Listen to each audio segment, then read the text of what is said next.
Hey everyone, I'm Jon Jordan, your host for the show, and the theater manager here at the Albert and Eunice Boscov Theater, conveniently located on the first floor of GoggleWorks Center for the Arts, right here in beautiful downtown Reading, Pennsylvania.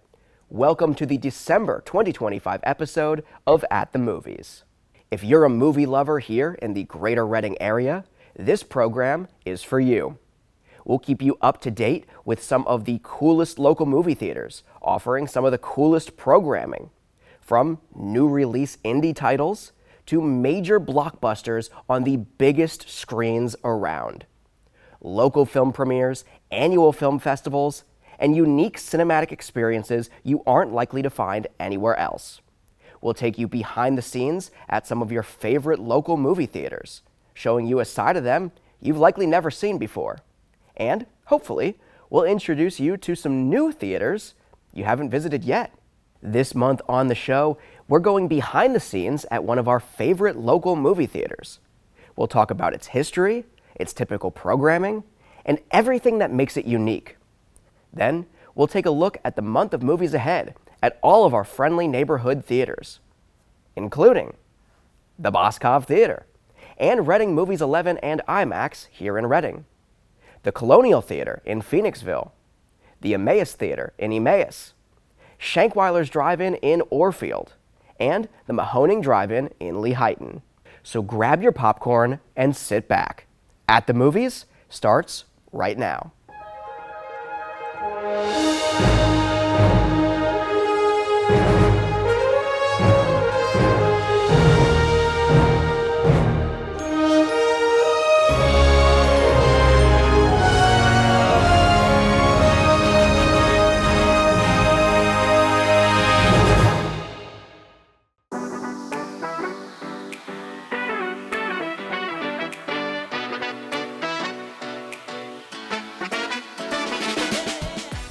My name is Matt McClanahan. I'm Lauren McChesney. And we're the owners of Shankweiler's Drive-In Theater in Orefield, Pennsylvania. We do a mix of new releases and classics. We're primarily a first-run theater. That means we bring in the latest Hollywood blockbusters. But we're a drive-in, so we typically do a double feature. And so we use that as a means of diversifying our programming and bringing in either classic films or maybe some more obscure indie releases as co-features to kind of enhance our programming. We have everything from hamburgers and hot dogs to popcorn and nachos in our snack bar. He's got like his whole thing. Every night I had to make this announcement. So we've got everything from drive-in treats to full meal options, burgers, hot dogs, fries, funnel cakes, and of course the best popcorn in the Lehigh Valley. And we also have like vegetarian options as well. We do have standout veggie dogs that Lauren took an entire year to research and develop which brand hot dog was the best for our vegetarian option. We also have standout hot chocolate as well. Our hot chocolate is known for its, its cozy deliciousness. Yeah. We also work with a local ice cream parlor to get custom ice cream sandwiches, which we carry here in the snack bar. And we like to change those seasonally, so sometimes they go along with the movies. Like we had pink ice cream and green ice cream for Wicked. We had chocolate cherry for Valentine's Day. And they've been awesome about partnering with us and coming up with creative flavors.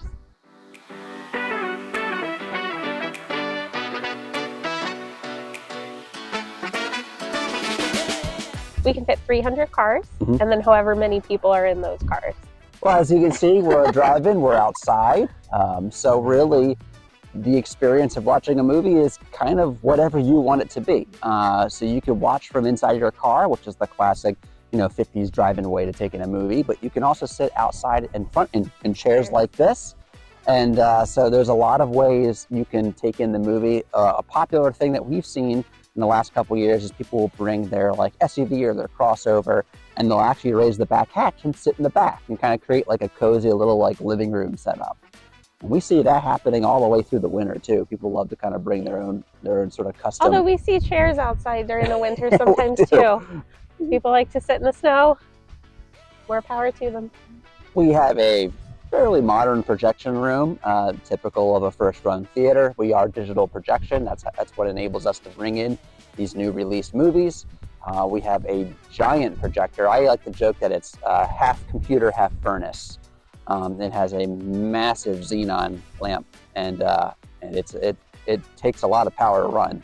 So what kind of makes it a little bit different from the indoor is just the sheer size of the projection equipment and the power required to get light up on that massive screen behind us.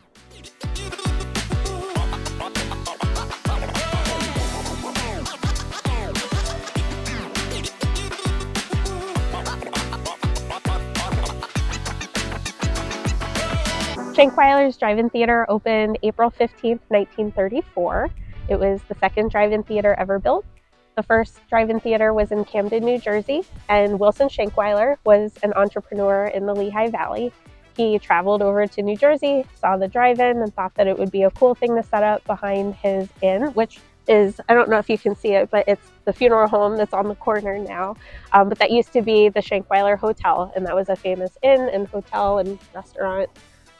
So he had this like little baseball field set up behind it and turned it into a drive-in with a bed sheet hung between poles and a little tabletop projector, and it just started evolving from there.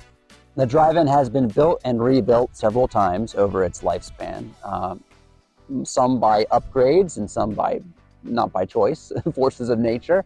So the drive-in originally had a wooden screen tower that was Academy ratio. It was a little square screen. And in 1955, Hurricane Diane came through and damaged the place severely, forcing Wilson to rebuild the drive-in. And at that point, in the mid-50s, it was an opportunity for him to kind of bring the drive-in up to the then modern spec. And that's when we got things like the grading and the ramps and the giant cinemascope screen that you see behind us. That's why the snack bar looks a little bit more traditional with other drive-ins at this point. It looked a little different before that, but it started turning into the classic drive-in setup. It's important to kind of keep in mind that Shankweiler's came up before drive-ins were a thing. So it predates a lot of the classic drive-in infrastructure that we all recognize in a traditional theater. So, you know, that the natural disaster, as unfortunate as it was kind of an opportunity for Wilson to bring the theater up to that modern spec.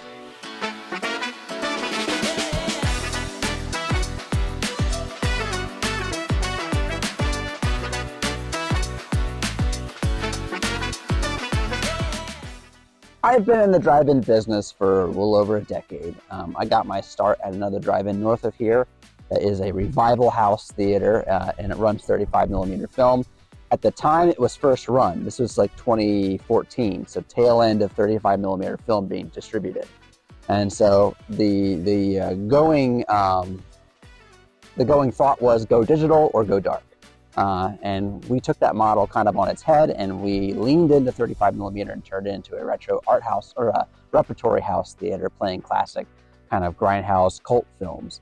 And that took off, and I really spearheaded the marketing on that and the general theater operations. So I was all over the place doing all kinds of stuff, and I got really involved in exhibition. Before that, I was into filmmaking. So I was kind of taking that love of movies and applying it to showing movies. And then I ran that for about 6 years. And during that time, Lauren started coming to the theater. Yep. I was a social worker at a hospital, and I liked going to movies by myself. So I started going to his drive-in and met him there. And eventually we started dating. We started traveling around and going to other drive-ins, and we always talked about what it would be like if we owned our own. And then this one was for sale. Yeah, 2020 hit. We lived like 10 minutes from and the pandemic happened, and all the movie theaters had to close down. At the time, I was starting up this tiny little company that was doing pop-up movies. And in just a couple months, I really quickly grew that business to get a bigger screen and do drive-in style events for these shuttered theaters. And that became a full-time job. I was the exhibitor for a lot of area theaters who were closed during the pandemic. And I did that for several years. And it was actually by growing that company, it enabled us to create kind of a proof of concept to then purchase Shankweiler's. It's the oldest one. That's probably the big one. It's got the Guinness World Record to prove it. You know, whenever we say online, like, this is the oldest drive-in theater operating, we get a lot of the actuallys, and they're always wrong. Yeah. This is the oldest one operating. The only one that was older than this is actually long gone. In fact, the Camden Auto Park. Camden Auto Park, is that what it was called? Yeah, or Park Inn. Park Inn, one of those names. It was before it flips between them. flips around, but it was only open for about 5 years. So for the majority of Shankweiler's existence, it has been the oldest operating theater. Also, our programming kind of makes this stand out, because most first-run theaters are strictly first-run. Maybe they'll run a retro movie every once in a while, but it's not part of their core programming, where we've really integrated it to be part of what you can expect to see here at the drive-in at any weekend, whether that's in the winter or the summer. You're not going to be surprised to see a retro movie creep on our screen, at least for a co-feature. We like to kind of make that unique pairing, and we're very intentional about what we put on screen, as much as we can be.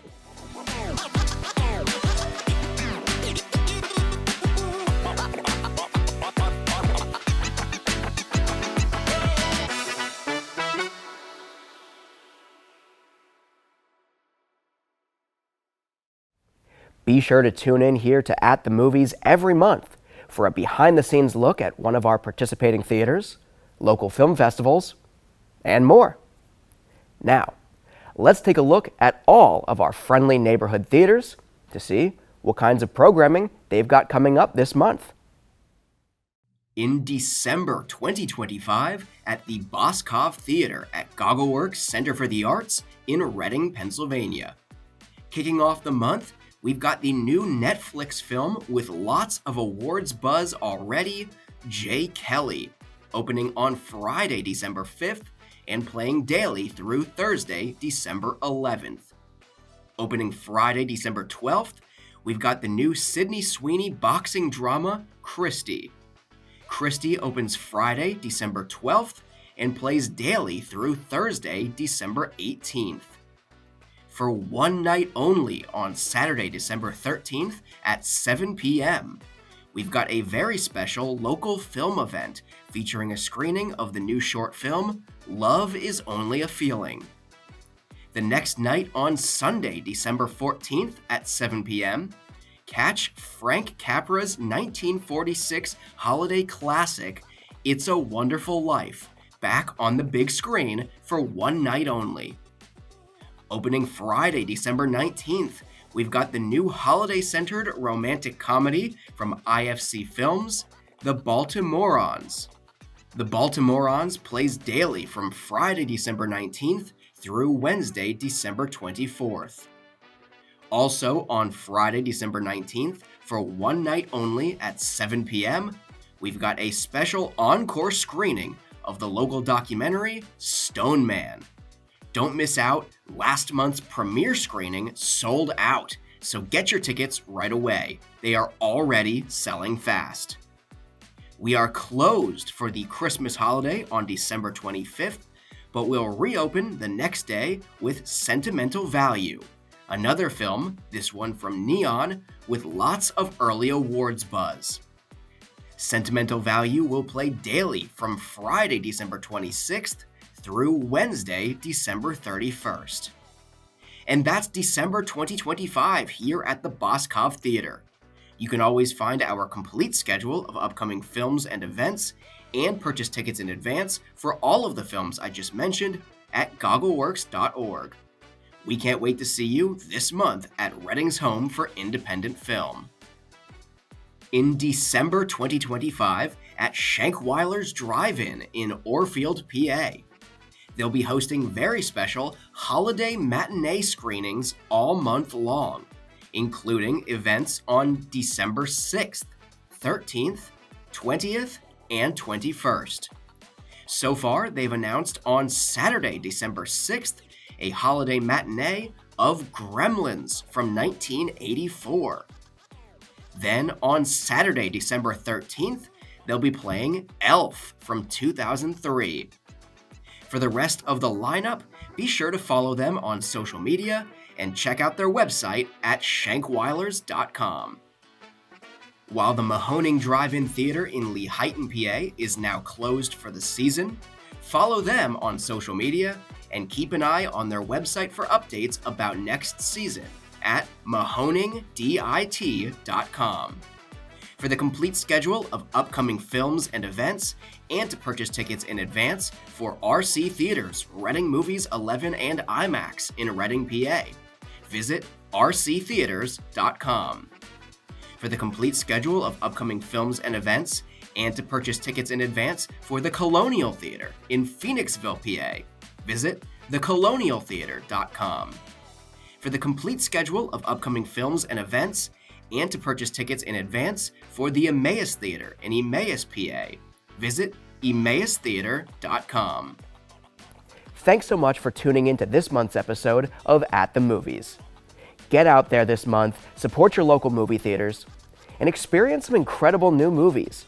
Whether they're new releases or just new to you, the way they were meant to be experienced.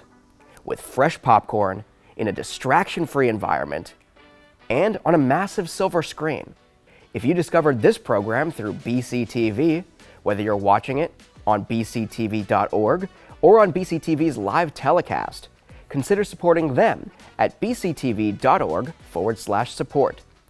BCTV is Berks County's local nonprofit community media organization that enables programs like this one to reach and inform more people in our community. Until next month, I'm Jon Jordan, and I hope to see you at the movies.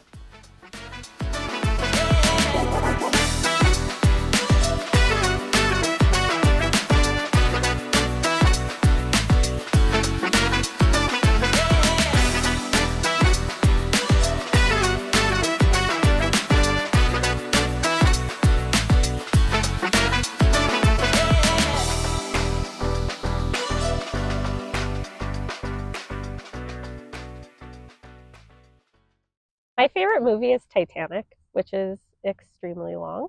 And I've seen it in movie theaters every single time it gets re-released. I love it. I saw it when it first came out like 7 times in the theater. And when we started dating, Matt promised me that eventually I would get to see it on a big drive-in screen, and it has been 6 years and I haven't yet, but we'll get there. It's hard because it's not very easy to build a double feature around to do on a special event because it is so long. Titanic's a very long. It's like 3 hours and 45 minutes. And so we've talked about, like, I don't know, doing it and cutting it where the different tapes would cut off and do an intermission there, but it didn't originally have an intermission. I think my favorite movie is whatever I'm in the mood to watch at the time, or whatever I've been thinking about a lot lately. He's very moody. Yeah, I'm very moody. I mean, my canned answers are like 85 Fright Night, Michael Mann's Manhunter, very stylized, very gritty 80s. I kind of like, I think about that movie a lot, so that's something that I always rattle off. But for some reason right now, I keep thinking about that movie Batteries Not Included from the 80s. I grew up watching it, and I saw it when I was like a little kid, and you know, it's a kind of a cheesy like magic flying saucer alien movie, kind of like an E.T. ripoff kind of thing that takes place in a city. But then you watch it now, and it's like the saddest movie on earth. It's about like urban decay and getting old and like trying to save your neighborhood. Like it's really like heavy hitting stuff. And so I think about that a lot, where it's just like, oh, this like cheery like little alien movie, but then it's like about like really sad narrative about the human condition. Our movie is from like the early 90s, like late 80s. Yeah. I think we're really heavy on that, where they looked cheery, but they were wildly depressing. Yeah, Land they're just Before really Time, intense Never-Ending Story. themes about life.